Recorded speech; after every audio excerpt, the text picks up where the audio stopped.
Bonjour.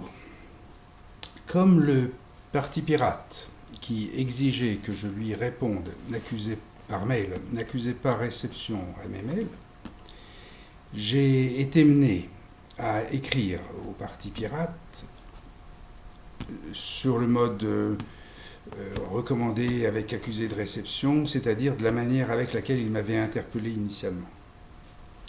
Et j'ai ici, donc j'ai écrit le 24 avril, et j'ai ici la lettre retournée, pas ouverte, parce que à l'adresse au siège du Parti pirate, ici indiqué sur son mandat, sur le siège, à l'adresse du siège, on ne reçoit pas les lettres et on ne va pas les chercher à la poste.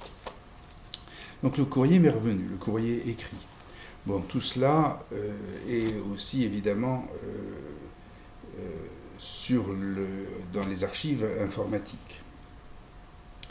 Et à présent, dans le cours de ces événements, de ces échanges, le Parti pirate demande un droit de réponse que je lui accorde volontiers. L'affaire qui a causé cette agitation et ces demandes du Parti pirate est le fait que dans une vidéo, en en-tête de mon historique de ma participation au Parti pirate, j'explique que j'y ai été sensible à des phénomènes qu'on peut qualifier d'escroquerie et de corruption. Mais ce qui veut dire un bug.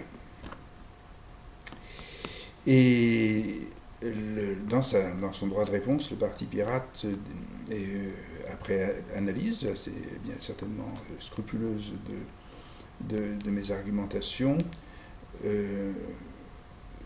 donc estime ou répond que c'est une affaire commerciale, parce qu'une affaire commerciale y était impliquée.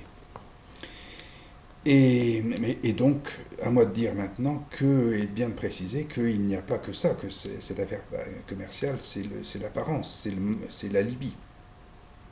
Et je montre donc en réponse que l'affaire a bel et bien à voir avec la fibre du Parti pirate et sa gestion et son comportement.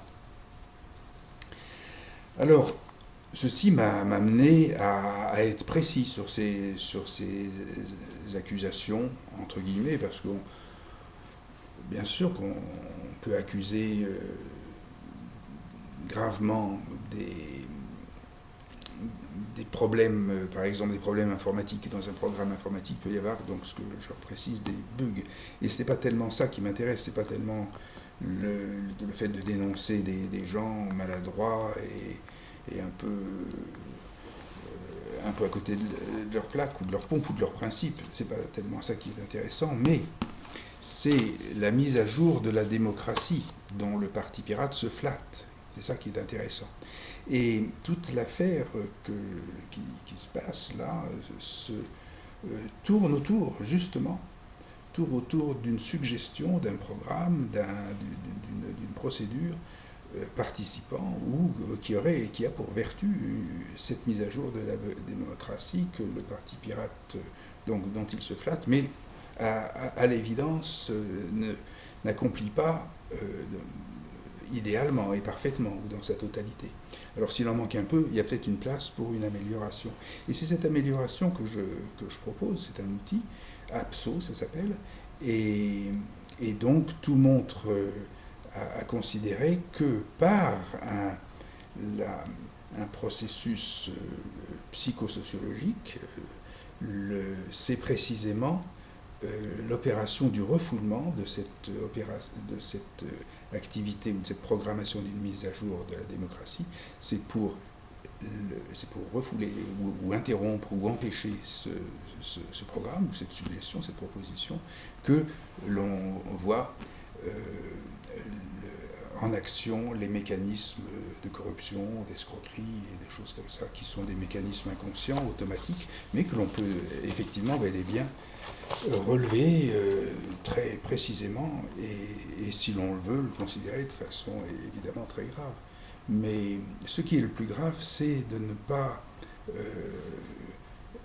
effectivement un peu réfléchir sur les techniques fondamentales de, d'amélioration de la gestion de la vie politique et du comportement collectif, et particulièrement du comportement politique.